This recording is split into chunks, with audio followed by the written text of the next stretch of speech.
Começa agora os 10 mil deles.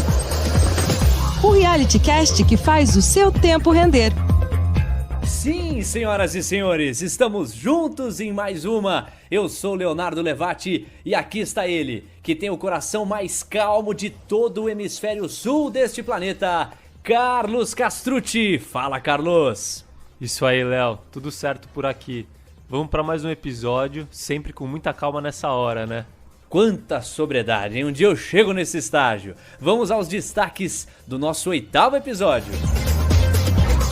A carteira deles. Em mais uma semana dura, o dinheiro desceu. Estamos com R$12.420. Eita! Taxa de desemprego sobe no Brasil. Governo federal estende auxílio emergencial por mais 2 meses. E boicote de empresas ao Facebook. Assuntos que movimentaram a semana. Saiba como. Carteira de notícias. No Palavra em Ação, uma entrevista com Rafael Freitas. Ele é economista e falou sobre uma pesquisa do Banco Central que reflete os benefícios da educação financeira no Brasil. E o que é resultado financeiro? Você vai descobrir no Beabá da Bolsa. Gafanhotos, porcos e metrô. Só podia ser o enredo do Ibovespa. Para colocar no radar, vendas no varejo, confiança do consumidor e IPCA do Brasil. Vem com a gente, porque aqui o seu tempo rende.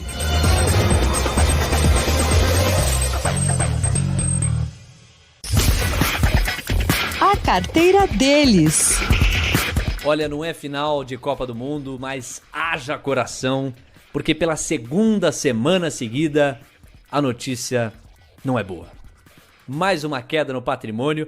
Tá certo que as quedas têm sido generosas com o coração deste jornalista apresentador aqui, porque não foi uma escorregada expressiva não.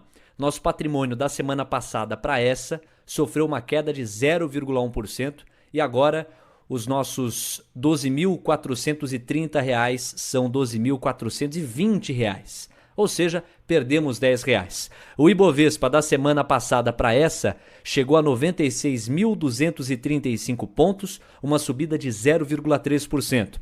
E o dólar está cotado a uma média de R$ 5,30, uma queda de 0,5% da última semana para cá. Carlos Castrucci, nosso maestro, faça o balanço da semana aí, Carlos. Não foi dessa vez que a gente voltou a ver a grana subir, né? Não, Léo, e pode agradecer esse desempenho aí ao IRB, hein? Ele judiou da gente essa semana. Agora sim, essa semana foi muito parecida com a semana anterior, porque apesar da gente ver uma variação inexpressiva, né, no Ibovespa, no dólar e no nosso patrimônio, na realidade a semana foi de certa forma caótica. Assim, numa semana completa a gente tem 5 pregões, né? 5 dias de negociação.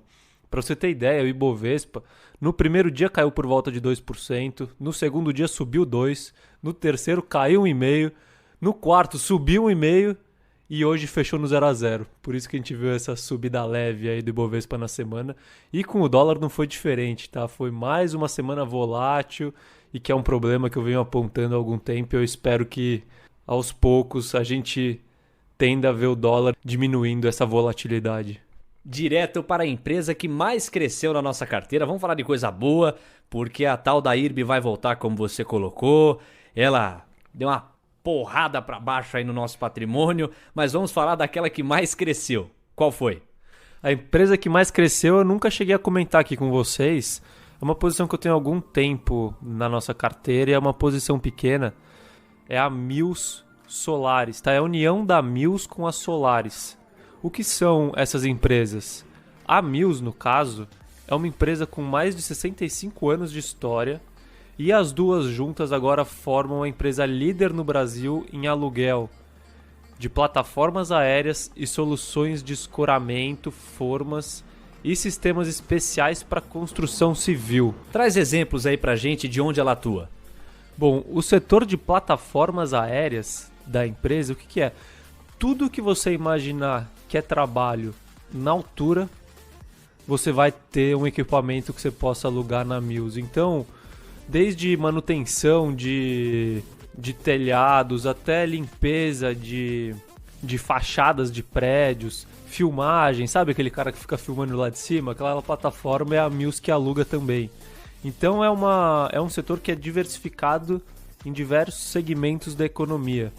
E na parte de escoramento, formas e sistemas especiais que eu falei para construção civil, aí é para atuar desde a formação de paredes simples de construções até projetos mais complexos como pontes, onde você tem que fazer a famosa laje suspensa. Eu sou engenheiro civil, então eu posso falar um pouquinho.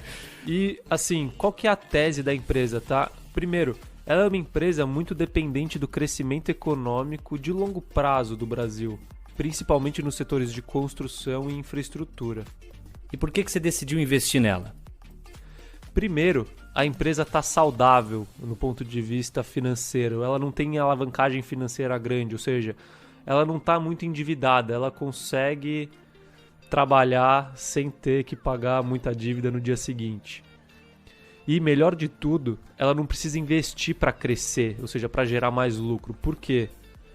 Porque ela já tem os equipamentos e atualmente ela está usando menos da metade deles. Ou seja, quando a demanda pelos equipamentos dela voltar a crescer, ela consegue faturar praticamente 2 vezes mais sem investir 1 centavo a mais.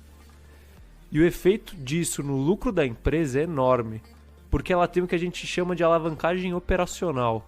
E o que é alavancagem operacional? Quando você tem muitos custos fixos, eles tendem a representar uma parcela maior do seu faturamento quando o seu faturamento é pequeno. Conforme o seu faturamento cresce, esses custos fixos são mantidos, ou seja, ele está diluído em cima daquele faturamento. Então a sua margem de lucro operacional cresce fora o valor absoluto do lucro operacional, entendeu? Então vamos supor que você fatura R$1.000 e você tem uma margem operacional de 20%. O seu lucro operacional aqui nessa ocasião seria R$200. Agora, imagina que você dobra o seu faturamento para trazer aqui para Mills para R$2.000. Se a sua margem fosse de 20% ainda, o seu lucro operacional seria de R$400. Mas como você tem a alavancagem operacional, a sua margem não vai mais ser de 20, vai ser de 30, de 40. Então, ao invés de você ter um lucro operacional de 400 quando você dobra o seu faturamento, você vai ter um lucro operacional de 600, de 800. Deu para entender? É um efeito multiplicador que a gente consegue enxergar na empresa. É, praticamente exponencial. É atrativo demais para qualquer investidor. Mas, como nem tudo são flores, vamos à pancada da semana.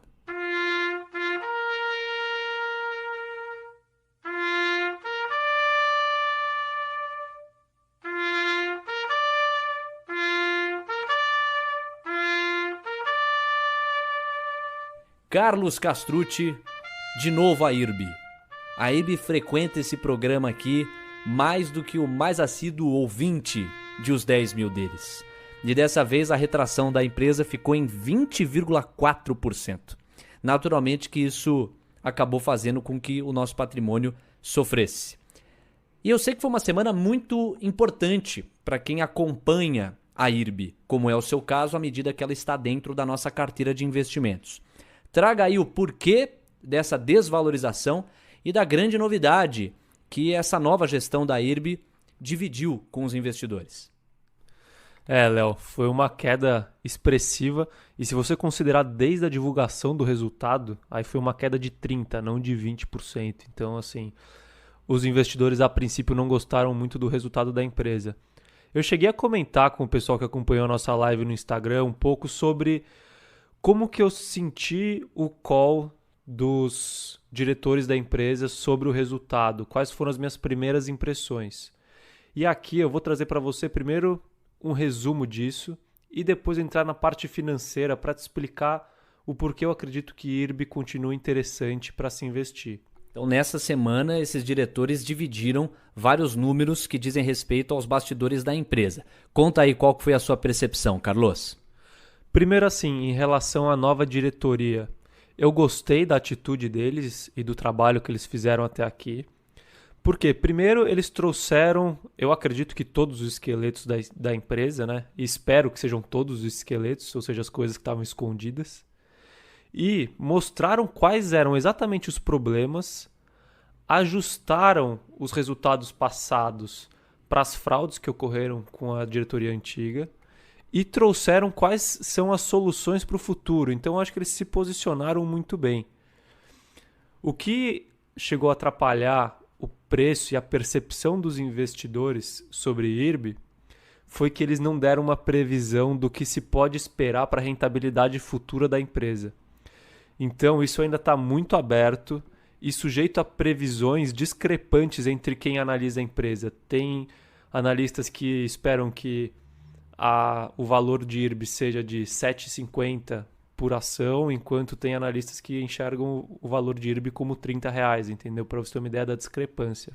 Hoje, só para a gente ter uma referência, quanto é que está uma ação da IRB? O preço de fechamento de hoje, se eu não me engano, foi R$ 8,96, quase R$ 9,00. E de fato está havendo muita disparidade entre essas previsões que alguns investidores têm feito sobre o valor dessa empresa. Continua o seu raciocínio aí, Carlos.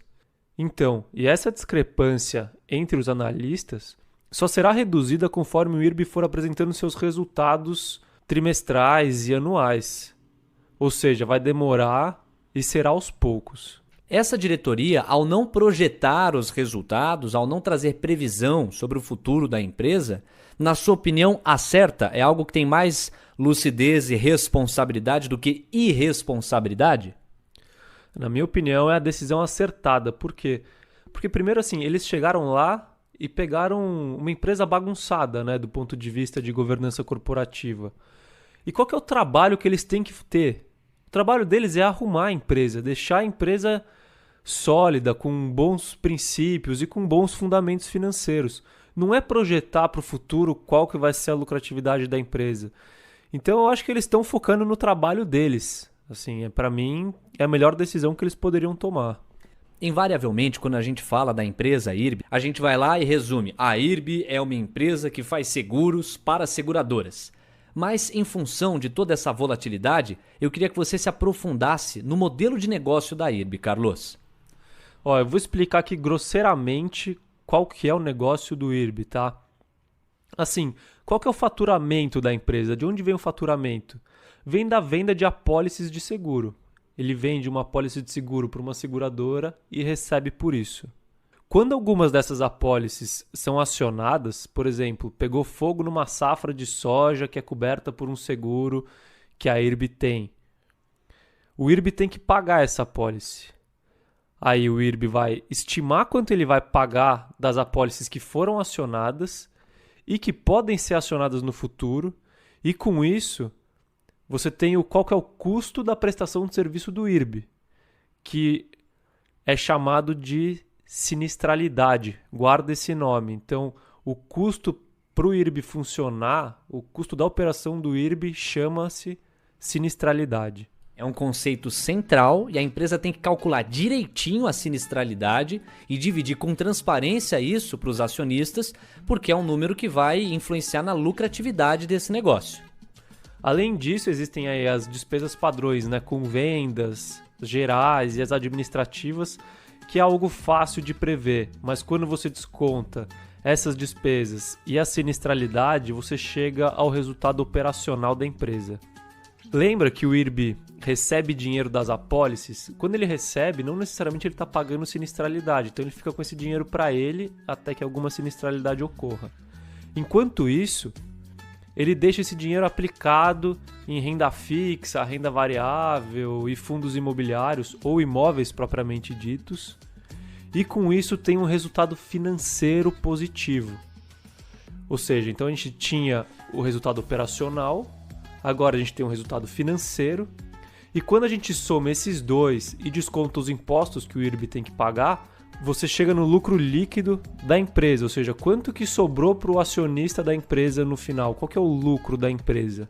Só para contextualizar você, ouvinte, você vê que às vezes a gente fala a IRB, o IRB, e é assim mesmo no mercado, é quase uma empresa unissex, porque a empresa IRB e o IRB são as duas pronúncias que cabem. Mas eu ia fazer um comentário que assim faz sentido à medida que ela recebe recursos, dinheiro dos clientes que contratam os seguros que ela oferece, faz sentido que ela movimente esse dinheiro, que ela não deixe esse dinheiro parado, daí essas movimentações em renda fixa, renda variável ou mesmo adquirindo imóveis. Qual que é o ponto central da discussão, Carlos? Então, o ponto central da discussão entre os que estão pessimistas e os que estão otimistas com o IRB, na verdade, são dois. O primeiro tem um consenso maior, que é referente à sustentabilidade desses resultados financeiros que você está comentando. E por quê? Porque ela vem realizando lucros relevantes com a venda de imóveis que ela tem, e uma hora esses imóveis vão acabar. Ou seja, o resultado financeiro sustentável da empresa deve ser menor do que o que a gente verificou nos últimos anos. Mas a chave mesmo da questão, o assunto mais relevante é qual que é o nível de sinistralidade que se pode esperar para a empresa. Por quê? Porque foi nessa informação que a diretoria anterior realizou a maior parte das fraudes nos resultados. Em 2019, o IRB havia reportado uma sinistralidade, ou seja, um custo dos seus serviços, de aproximadamente 51% do faturamento. Ou seja, se ele faturou 1.000, 510 ficaram na sinistralidade. Entretanto, a nova diretoria afirmou que esse valor na realidade foi de 66%. Olha a diferença. É uma diferença expressiva e a gente está falando de transparência, de confiança, que é a base de tudo. Então, naturalmente, que o mercado reagiu muito mal. Exato, a empresa perdeu total credibilidade com isso, né? Que é o que a nova diretoria tem tentado conquistar, mas é um caminho longo. E tudo isso que eu coloquei até agora é importante porque afeta diretamente qual vai ser o retorno sobre o patrimônio do acionista. Ou seja, se o acionista coloca R$100 na empresa, quanto que ele vai receber em cima desses R$100? É o famoso ROI. O ROI é esse retorno que o acionista espera. Isso, é o retorno sobre o patrimônio investido na empresa. Por exemplo, se você investiu 100 e a empresa tem um ROI de 20, o lucro que você vai receber, o lucro líquido que a gente chegou, vai ser de R$20. É que quando você fala, o ROI da empresa é 20, é sempre em porcentagem, né? Então, um ROI de 20%. Daí que se eu investir 100, vão voltar R$20. Isso, perfeito. Agora com esse conceito de ROI e de sinistralidade que você está na sua cabeça, eu vou trazer para você aqui uma sequência de fatos para chegar na conclusão da divergência que eu tenho com os analistas que estão pessimistas com o IRB. Ou seja, a diferença entre aqueles que estão querendo fugir do IRB e você que está convicto, apesar dessas evidências, justamente por esse outro lado que você vai trazer. Então conta aí um pouquinho da sua divergência e da sua concordância com as outras leituras sobre a empresa.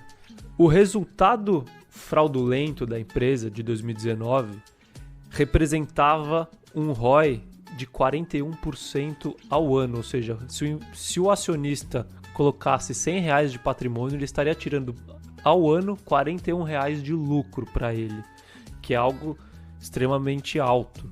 E assim, só fazer um parênteses aqui, o valor da ação ele é diretamente proporcional ao potencial de geração de lucro. Então, esse indicador é super importante para você analisar numa empresa. Depois que a diretoria foi trocada e os números de 2019 foram ajustados, esse ROI, por conta do aumento da sinistralidade que eu comentei, chegou a 32%. Diminuiu. Isso. E ainda, se você desconsiderar a venda dos imóveis, que teoricamente não é um resultado sustentável, ou seja, se você desconsiderar todo o lucro que a empresa fez com venda de imóveis em 2019, esse ROI teria caído para 20%, ou seja, já é metade do ROI fraudulento que a gente viu. A expectativa de retorno de 40% ao ano já caiu com essas informações para 20%. Isso. E assim, primeiro, onde eu estou em consenso com quem está pessimista? Eu estou em consenso que o resultado financeiro tende a ser menor nos próximos anos, porque, primeiro, os juros estão mais baixos e, segundo, as vendas de imóveis uma hora vão terminar, os imóveis acabam. E é onde está a minha divergência e a motivação do meu investimento em IRB agora. Só para contextualizar você, no resultado divulgado agora do primeiro trimestre de 2020, já com a nova diretoria, o índice de sinistralidade veio em 76,5%, ou seja, 10% acima do que foi 2019 já ajustado. Ou seja, essa diretoria que prega mais transparência e que está tentando resgatar a credibilidade foi honesta o suficiente para dizer, olha, 76% do nosso faturamento está comprometido com os custos das nossas operações. Isso, o faturamento do primeiro trimestre. O que acontece?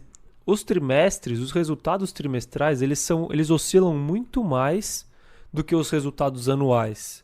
Mas como os analistas não conseguem ter confiança suficiente nos números passados da empresa, mesmo depois dessa reapresentação, eles estão projetando que a sinistralidade sustentável da empresa, do IRB, deve ser próxima desse número, algo como 70%.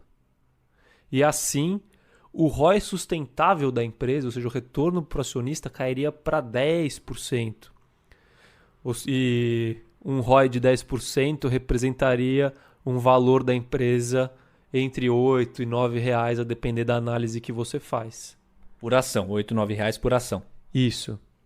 E aqui eu trago a minha opinião, assim, onde eu divirjo deles.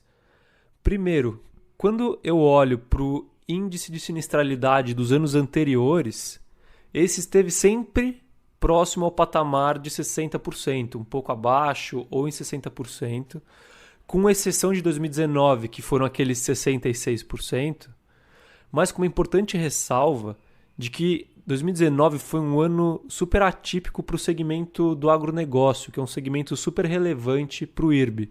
Então, por isso que saltou para 66%. Não dá para considerar esse ano como regra. 2019 teve esses elementos aí no agro. Isso, assim, é uma conta que você não consegue fazer, mas se você desconsiderar esse movimento atípico, é provável que a sinistralidade de 2019 tenha rodado próximo a 60%. Então, eu acredito que a sinistralidade sustentável da empresa, na verdade, é 60%. Ou seja, o custo dos serviços prestados pelo IRB, na minha opinião, é 60% e na opinião de quem está pessimista, é 70%. E o impacto disso no ROI é enorme, porque enquanto com uma sinistralidade de 70% você tem um ROI de 10% ao ano, quando a gente fala numa sinistralidade de 60%, que eu acredito, você tem um ROI de aproximadamente 24% ao ano. Considera que a Selic está a 2,25% no ano, que você pode soltar rojão. E aí quando você considera esses 24% de ROI, mais a capacidade de crescimento da operação da empresa, que é algo que ainda não foi questionado, a empresa continua crescendo, aí é onde não tinha uma mentira, isso justifica que o valor por ação da empresa seja de no mínimo R$ 20 por ação. Ou seja, quando eu comparo com esse preço de 9, para mim faz sentido investir nela. Mas é importante ressaltar que é um caso de risco, tá? Então, quem estiver pensando em investir em IRB, toma cuidado e se for fazer isso, dimensiona bem a posição. Você pegou aí, né? Por isso que logo quando começou a explicação, o Carlos ressaltou sinistralidade. Guarda essa palavra. É uma palavra-chave, os tais custos operacionais da empresa. É justamente por divergir na sinistralidade saudável do negócio que o Carlos entende que faz sentido ainda manter as ações ou parte das ações da nossa carteira em torno da empresa IRB. Mas quem for mergulhar nessa tem que ficar ligado e tem que preparar o estômago. @os 10 mil deles, porque o seu tempo também rende nas redes sociais. E em função das explicações aprofundadas que o caso IRB exigiu nesse episódio 8, a gente vai continuar a série que nós iniciamos há 2 episódios sobre como calcular o valor de uma empresa no próximo episódio, no episódio 9. Carlos, só para dar assim, um pequeno spoiler, o que o nosso ouvinte pode esperar no episódio 9 para a sequência da série? A gente ainda não vai entrar em números, tá? Porque é assim que se analisa uma empresa. Primeiro você olha a parte qualitativa. O próximo passo vai ser entender a empresa mesmo. Então, quais questionamentos você deve fazer para você mesmo e para as pessoas da empresa para conseguir entender qual que é o negócio dela e como você pode fazer isso, onde você encontra essas informações e com quem você pode conversar. Tudo isso vai estar no nosso próximo episódio. Ô louco, hein? Gostei de ver, hein? Anotou aí? Tá anotado aqui. Bom, no meu caso não tem como não anotar, né? Mas anota aí também que você vai curtir. Diário do Investidor. Bom, eu não vou revelar aqui qual a empresa para não abrir brecha para uma leitura de propaganda fora da hora, favorecimento ou qualquer coisa do tipo. Mas eu precisei comprar comida nessa semana. Quem não precisa, não é mesmo? Máscara colocada, fui aqui perto, no quarteirão mesmo, e entrei numa loja de conveniência que é uma daquelas em que nós estamos investindo, uma daquelas que estão na nossa carteira. E de repente eu comecei a analisar a loja de cabo a rabo, como se eu fosse um dos sócios dela. Por quê? Porque eu sou. Aí eu comecei a checar se as normas de segurança estavam sendo cumpridas, se havia exigência de que os clientes usassem máscara, se os funcionários estavam usando máscara, se tinha álcool em gel para higienização das mãos, se os preços dos produtos eram competitivos, se o atendimento de um modo geral estava adequado, se quem estava comprando ali se sentia seguro e confortável para comprar o que precisava e etc. E sabe o que mais me chamou a atenção? Esse raciocínio aconteceu super rápido, sem demandar muito esforço, sem exigir qualquer trabalho. Daí eu pensei comigo mesmo, tem um investidor nascendo aqui. Aí eu chamei a gerente, me apresentei como sócio da empresa, a parabenizei pelo trabalho e disse que eu só não dava um aumento pra ela porque eu não conseguiria. Não, sacanagem, essa última parte é brincadeira, mas só a última, tá? O que não tem nada de brincadeira é que realmente tem um investidor nascendo aqui. E também que a sua percepção, quando você passa por alguma empresa em que você está investindo ou em que você poderia investir, a sua percepção é muito mais cuidadosa, criteriosa e preocupada com a saúde daquele modelo de negócio. Um outro ângulo para interagir com a realidade. Carteira de notícias. A taxa oficial de desemprego no Brasil subiu para quase 13% no trimestre encerrado em maio. Isso equivale a 12 milhões e 700 mil pessoas. Quase 8 milhões de postos de trabalho foram fechados em 3 meses. Pela primeira vez, mais da metade dos brasileiros não tem trabalho. Apenas 49,5% das pessoas com idade economicamente ativa estavam ocupadas no período levantado. Estes números são do IBGE. É um número que, assim, primeiro não é legal, ele preocupa, mas mostra o potencial que o país tem de melhorar caso uma tendência de retomada ocorra, né? Você tem aí quase metade da população para ser empregada. Mas falando da reação do mercado em si, a reação foi positiva do mercado, porque é sempre aquele jogo da expectativa versus realidade. A expectativa era a destruição de mais empregos do que o que efetivamente ocorreu. Então, com essa quebra de expectativa, o mercado reagiu positivamente.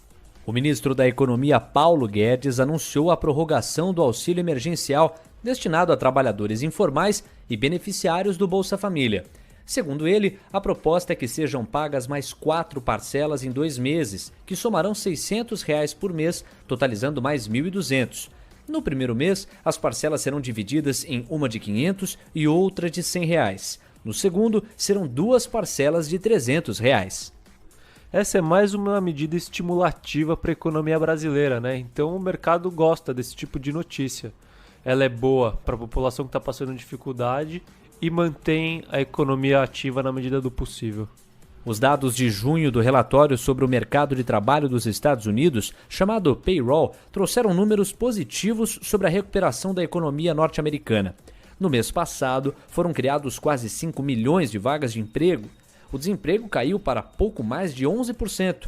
Muitos especialistas, no entanto, pedem cautela, pois a retomada dos empregos com a crescente taxa de infecção pelo novo coronavírus deve começar a ser mais lenta.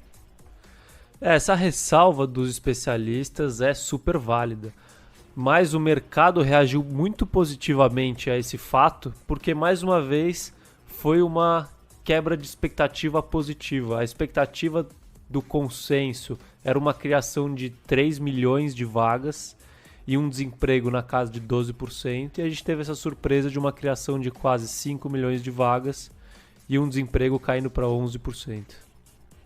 Mais de 150 empresas decidiram suspender a publicidade no Facebook, alegando falta de compromisso da plataforma com o controle das informações e dos discursos de ódio. Entre as empresas que aderiram ao boicote estão fortíssimas como Unilever, Coca-Cola, Honda e Starbucks. O valor na bolsa da empresa de Mark Zuckerberg está ameaçado.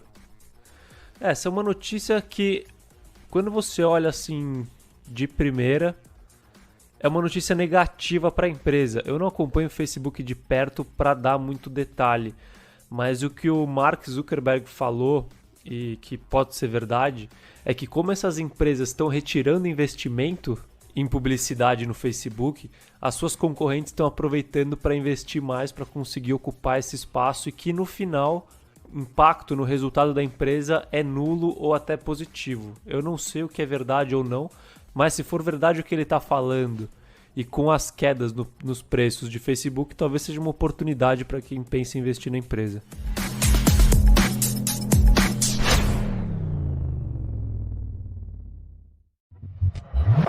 Palavra em ação. Um estudo especial do Banco Central do Brasil evidenciou que ações educacionais com dinheiro e finanças podem trazer efeitos positivos a longo prazo. A pesquisa tomou por base projetos que levaram educação financeira para alunos do ensino médio da rede pública em 2010 e 2011. Após a formatura deles, os hábitos de consumo e poupança do dinheiro foram analisados. Os 16 mil estudantes impactados apresentaram cerca de 9% menos propensão a usar o cheque especial quando adultos e 6,75% menos chances de usar o rotativo do cartão de crédito. O nosso repórter Caio Melo conversou com o economista Rafael Freitas. Ele é empreendedor e fundador da Numenu. Fala aí, Caio. Fala, Léo. Comecei perguntando sobre qual seria a importância da educação financeira nas escolas. É importante educar as crianças de forma que elas possam conquistar uma vida equilibrada. E o que é equilibrada? É uma vida plena em todas as esferas, alinhados nas questões de família, trabalho, vida pessoal, saúde, paz e dinheiro. Exatamente, dinheiro. A gente não pode ser hipócrita, ele é importante, senão fundamental para a nossa felicidade.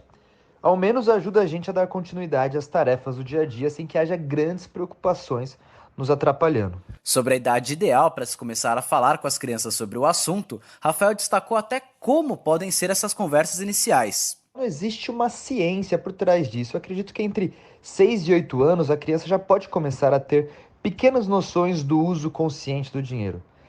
E a própria rotina diária permite muitas aulinhas de economia. Por exemplo, a fazer uma viagem em família, fale sobre os custos, o quanto tiveram que trabalhar para tirar as merecidas férias. O mesmo vale na hora das compras no supermercado. Procure fazer uma lista anotando os produtos que estão em falta na despensa com a ajuda dos seus filhos, ou com as crianças, sobrinhos, etc. Dessa forma, a ideia é que ela já aprenda a diferenciar o que é desejo e o que é necessidade na hora do consumo. Trazendo o dado da Confederação Nacional de Dirigentes Lojistas de que 61 milhões de brasileiros começaram 2020 endividados, ele pontuou o quanto a falta de educação financeira pôde influenciar nos números. Muitos adultos que hoje estão endividados são fruto de uma geração que não falava sobre dinheiro em casa. Era um assunto restrito aos pais, quando não só aos economistas da TV, né? Faltou uma educação financeira consistente, de entender que dinheiro faz parte da vida e que uma hora ou outra teriam que lidar com ele. Então acredito que uma educação financeira pode revolucionar uma geração de consumidores. A pesquisa do Banco Central trouxe como positivas principalmente ações financeiras de longo prazo. Eu perguntei o porquê. Quando a gente fala de longo prazo é porque a gente está falando muito do nosso patrimônio, o patrimônio da nossa família. E toda a formação desse patrimônio começa na organização das finanças pessoais, que é justamente nessa fase que todo o planejamento começa a ser desenhado. E é aqui que eu acho que a educação financeira desempenha um papel fundamental.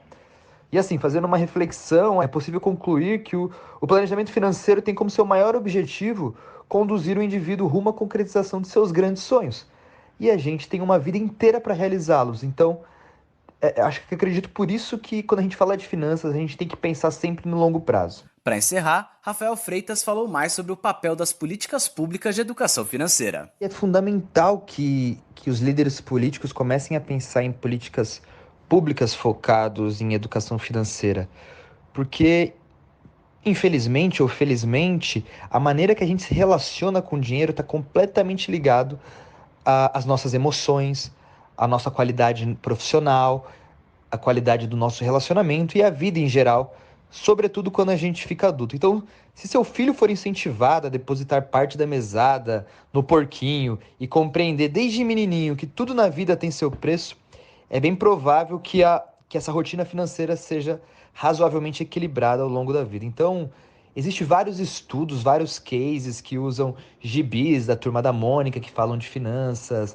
Existem alguns trabalhos de casa para que as crianças apliquem alguns aprendizados de planejamento pessoal com suas famílias. Então, na minha opinião, é de suma importância e é mais do que urgente que os líderes políticos comecem a falar disso. Este é o podcast Os 10 Mil Deles. Um reality que faz o seu tempo render. Beabá da Bolsa. Momento conceitual agora, senhoras e senhores. Esse quadro, você sabe, segue um certo raciocínio. Se você perdeu algum episódio, tranquilo, um conceito não necessariamente depende do outro, mas por vezes eles se complementam. Então, não deixa de conferir os episódios passados também, fechado? Hoje o conceito que vai ser destrinchado é o de resultado financeiro. E como a minha empresa fez muito sucesso no episódio passado, a Levaticar, olha aí que moral, o Carlos vai continuar dando o exemplo em cima dela. Fala aí, Carlos, o que é resultado financeiro? Você lembra, né? O carro que eu comprei foi de 40 mil reais e aí eu coloquei ele para alugar. Fala aí. Bom, então só para retomar, nos últimos episódios a gente falou da parte operacional, ou seja, a gente chegou à conclusão de quanto é o resultado da operação da empresa. No caso da Levaticar, a gente usou uma empresa desalavancada, ou seja, que não tinha dívida.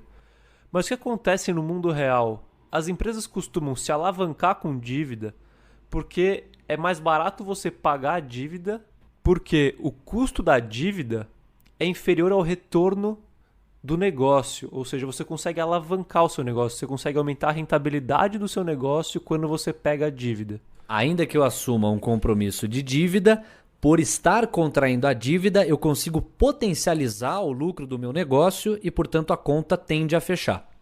Isso. Imagina que você tem um ROI de 20%.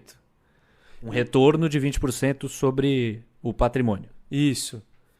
E o custo da sua dívida é 10%. Ou seja, você está pegando o dinheiro a 10% e investindo ele a 20%, entendeu? Então faz sentido pegar a dívida.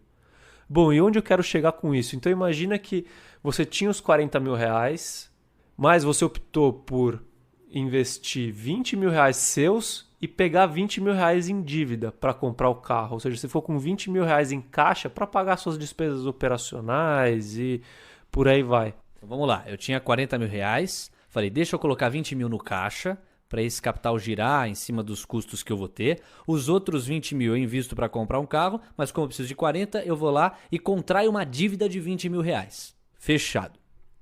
Exato, então você tem ali dinheiro em caixa ainda, que são 20 mil reais, e que vai reduzindo conforme você vai pagando as suas despesas.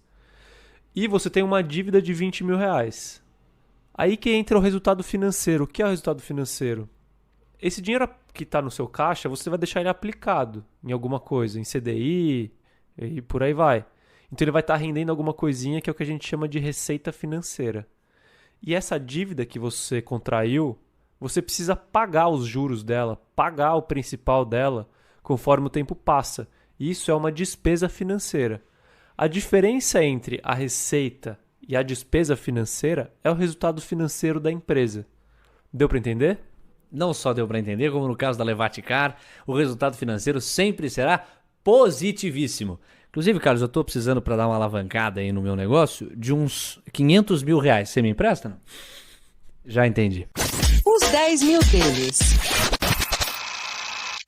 Carlos, você que é entendido do mercado financeiro, você sabe qual é o momento deste programa que o mercado mais espera, não? É a carteira deles, óbvio. Olha, eu sinto muito... Como é que eu vou te falar isso? Eu sinto muito, assim, o carteira deles é importantíssimo, mas nada se compara ao Super, ao Mega, ao Blaster, ao Master... Ibovespa! Ibovespa! Olha, pessoal, 2020 veio para fazer a gente economizar consulta no cardiologista, porque cada dia é uma notícia nova para testar nosso coração.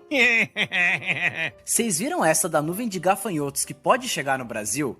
Tá ali na Argentina por enquanto. As temperaturas frias e a chuva têm ajudado a segurar a onda deles. Mas do jeito que a coisa anda, vocês vão ver se não vai abrir sol de novo, mesmo no inverno.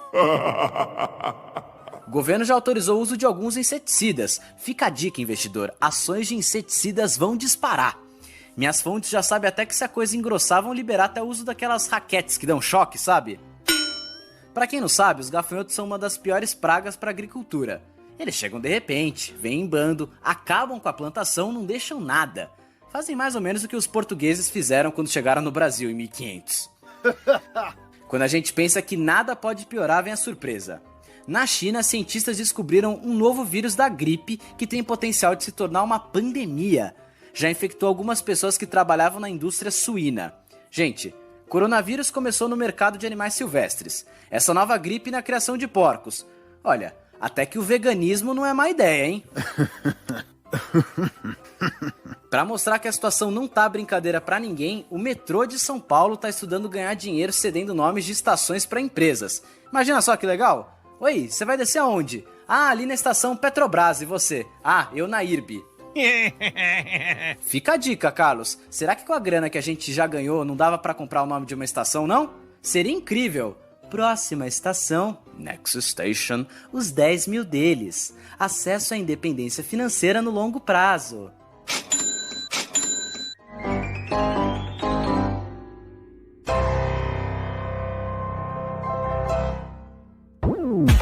Este é o podcast Os 10 Mil Deles. O reality que faz o seu tempo render. No radar. No radar. Vamos aos fatos que você deve deixar por perto na próxima semana. E não estranhe, a agenda anda meio vazia.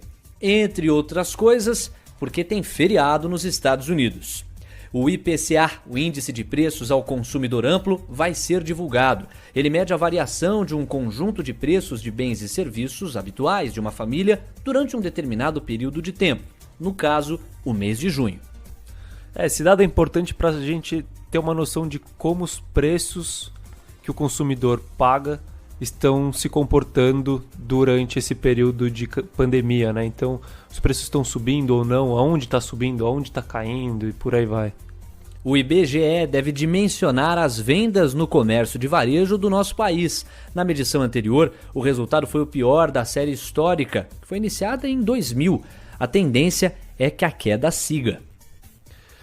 Aí a gente tem que ver a tendência primeiro em relação a maio do ano passado, né? Esse dado deve ser de maio, que deve ser realmente de uma retração, mas o mais importante é verificar a diferença com abril, ou seja, será que essas vendas estão crescendo em relação a abril? Se sim, essa é uma sinalização positiva para o mercado. Ainda no Brasil, haverá a divulgação do Índice Primário de Sentimento do Consumidor, medido pela Thomson Reuters. Mais uma vez, o foco será no mês de junho. Consumidores de 16 a 62 anos fazem parte da pesquisa no Brasil. Essa pesquisa afere principalmente a percepção sobre a economia local. Esse dado é interessante de você ficar de olho porque ele é um dado antecedente, né? Ou seja, se as pessoas estão confiantes no ponto de vista de consumo, é provável que o consumo tenda a crescer nos próximos períodos. Mas é importante destacar também que é sentimento é volátil, então isso varia muito, você não pode levar esse dado a ferro e fogo, porque qualquer coisinha faz ele se alterar. As projeções econômicas da União Europeia serão lançadas. Por meio dessas projeções, é possível conhecer principalmente as expectativas de crescimento no velho continente. Por elas que as nações da Europa planejam as ações e parcerias econômicas. Esse dado também é importante porque a gente tem dois cenários aí. O primeiro são projeções mais otimistas, onde os estímulos não devem ser tão grandes, mas é bom que a gente vê uma recuperação. E o segundo cenário são projeções pessimistas, e se a gente tiver esse cenário, é provável que as autoridades europeias providenciem mais estímulos para a economia local, para que a economia seja retomada. Essa dica vale ouro. Olha, e essa dica vale ouro mesmo, hein? Se eu tivesse que escolher um livro na minha vida para ler, seria esse livro. O nome dele é Princípios, do Ray Dalio. Para mim ele é quase como uma bíblia, tá? É um dos livros mais importantes que eu já li. O que ele traz para você? Ele traz princípios que você deve adotar para sua vida e princípios que você deve adotar para o seu trabalho. Ele vai mostrar para você a importância de, primeiro, aceitar a realidade e lidar com ela, de ter a mente aberta para chegar nas melhores soluções para os problemas, como encarar adversidades e utilizá-las em prol do seu desenvolvimento, e como encarar os relacionamentos com pessoas e utilizar sempre a transparência radical. Entre muitas outras dicas valiosíssimas. Esse livro eu realmente recomendo a leitura.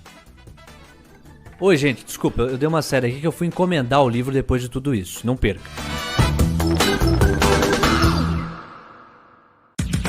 Nas redes sociais, siga a gente, @os 10 mil deles. E vamos para o momento mais tchuk-tchuk aqui do nosso Os 10 Mil Deles, mandando um abração pro Daniel Peixoto, grande Dani, tá acompanhando o nosso conteúdo, invariavelmente manda um feedback e tá curtindo bastante o projeto. Valeu, Daniel. A Giovana Baquim, beijo carinhoso pra ela, que também tá de ouvido ligado em cada um dos nossos episódios. Galera que interage conosco pelo Instagram ao longo da semana, obrigado a todos. Foi o que fez o Daniel, a Giovana e tantas outras pessoas, valeu. Lembrando que o nosso arroba é @os 10 mil deles, esse 10 numeral. Vamos às perguntas da galera? Então vamos lá. Deixa eu só mandar aqui uma satisfação pro David Leite. O David Leite caprichou, viu, Carlos? Ele foi estudar a fundo aquele debate em torno do saneamento básico e ocorreu a ele como é que as empresas poderão ser afetadas à medida que a lei do marco de saneamento básico sugere uma flexibilização para as privatizações. David, pergunta muito legal e o Carlos vai respondê-la no episódio 9, não perca. Deixa eu mandar um abraço aqui para Camila Fernandes, ela pergunta para você, Carlos, como funciona a opção de investimento COI? É assim que fala? COI. E vale a pena investir nela. E aí? Esse é um assunto polêmico, hein? Mas eu vou me posicionar aqui. Primeiro, o que significa COI? É Certificado de Operação Estruturada. Na maioria das vezes, como funciona? Imagina que quando você compra esse certificado, vamos supor que você comprou 100 mil reais. Esse dinheiro ele é aplicado em renda fixa, tipo numa LFT, e aí é montada uma operação que a gente chama de operação travada com opções, onde você não precisa de capital. Só um minutinho. LFT? LFT é o Tesouro Selic, é o título com menor risco que existe. Ah, pois não. E na maioria das vezes é possível fazer essa operação sozinho e sem travar o dinheiro e sem muitas dificuldades. Porque só vale destacar aqui, normalmente os COIs são para 2 ou 5 anos. E o que mais é importante acrescentar aqui? O cenário do COI, para quem está familiarizado, onde você tem um potencial de ganho máximo, normalmente é muito pouco provável de acontecer, como se fosse uma loteria. Vamos supor que eu investi em IRB. Eu acho que o valor é 20 e ela está negociando a 10. Se ela chegar a 15, eu ganhei esses 5 reais. Se chegar a 17, eu ganhei esses 7. O COI, normalmente, como que acontece? Se a ação A, B e C valorizarem 30%, 22%, 57%, você ganha 50%. Se não, você tem o seu capital protegido, entendeu? Porque para travar as opções e você ter essa opção do capital protegido, você precisa abrir mão do retorno total. Então, normalmente é pouco provável que o cenário de ganho máximo ocorra. E mesmo esse discurso de capital protegido, na realidade você perde dinheiro. Porque como os prazos são longos, 2, 5 anos, esse dinheiro podia estar investido no mínimo na renda fixa e rendendo alguma coisa para você. Então, capital protegido, na minha opinião, é balela. Agora sim, eu não vou falar se você deve comprar ou não, mas quais perguntas você deve fazer antes de comprar um COI? Primeiro, pergunta exatamente qual que é a operação que está sendo realizada por trás do COI. Se você entender a operação, isso já é um bom passo. Se a pessoa souber explicar para você, isso já é um bom passo. E segundo, pergunta quanto o vendedor ganha para te vender o COI. Essa é uma pergunta mais capciosa, mas é importante você saber e ninguém gosta de falar. Além disso, faz você uma pesquisa mesmo e veja se existe algum gestor renomado ou um investidor profissional que investe em COIs. Se não, por que será que ninguém investe? Você investe em COIs, não? Eu nunca investi, nem para mim e nem para os meus clientes. Entendi. Eu acho que de todas as perguntas aí que você mapeou, a mais interessante é você chegar pro vendedor, para quem tá tentando te empurrar o COI e perguntar, e você ganha quanto com isso? Acho que você vai se surpreender. Vamos para mais uma pergunta aqui. Olha o Alex dos Reis, esse é um dos mais fiéis ouvintes. Ele vai lá e pergunta, vale a pena investir em carro? Claro que vale, Alex. Levate-car na cabeça. Não, é brincadeira, vai. Levate-car à parte. Investir em carro não é muito comum, né? Então, aí depende do que você considera como investir em carro, né? Mais uma vez, uma pergunta que a resposta é depende. Se você está me falando, primeiro assim, em retorno financeiro, eu quero comprar o carro por X e vender por 2X. No caso de um carro comum, um carro novo, claro que não vale a pena, ele deprecia. Quando você tira da loja, ele já depreciou 20%, ou seja, você já perdeu 20%.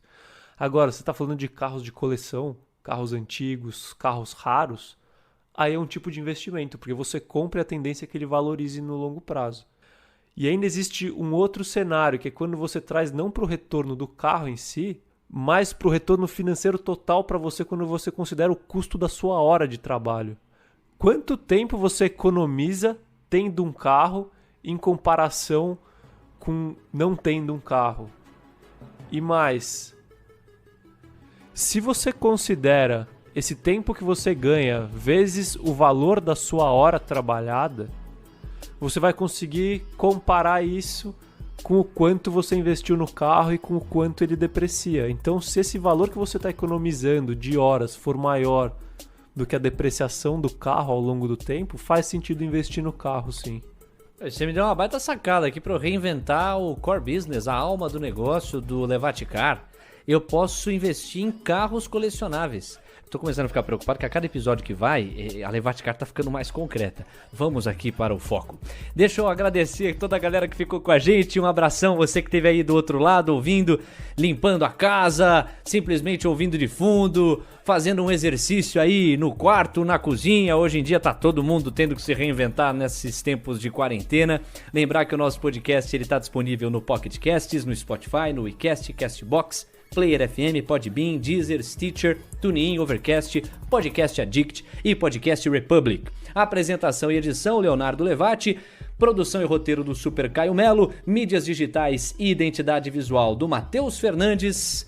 E os comentários, Carlos Castrucci. Abração, até a próxima. Valeu, gente. Espero que tenham gostado das explicações e aguardo vocês no próximo episódio, hein? Um abraço. Um abraço, tchau.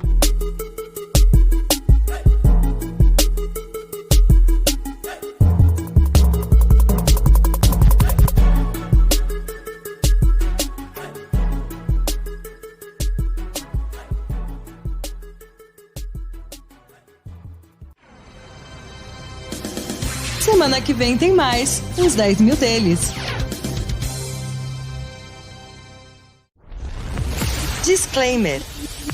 As opiniões dadas pelo gestor de recursos Carlos Castrucci sobre empresas de capital aberto e demais ativos financeiros investidos por ele podem configurar conflito de interesse com você, ouvinte. Deste modo, reflita sobre a precisão e a validade dessas opiniões a partir dos seus próprios critérios. Além disso, qualquer comentário sobre investimentos reflete única e exclusivamente a opinião do Carlos. Não se trata de qualquer recomendação de investimento.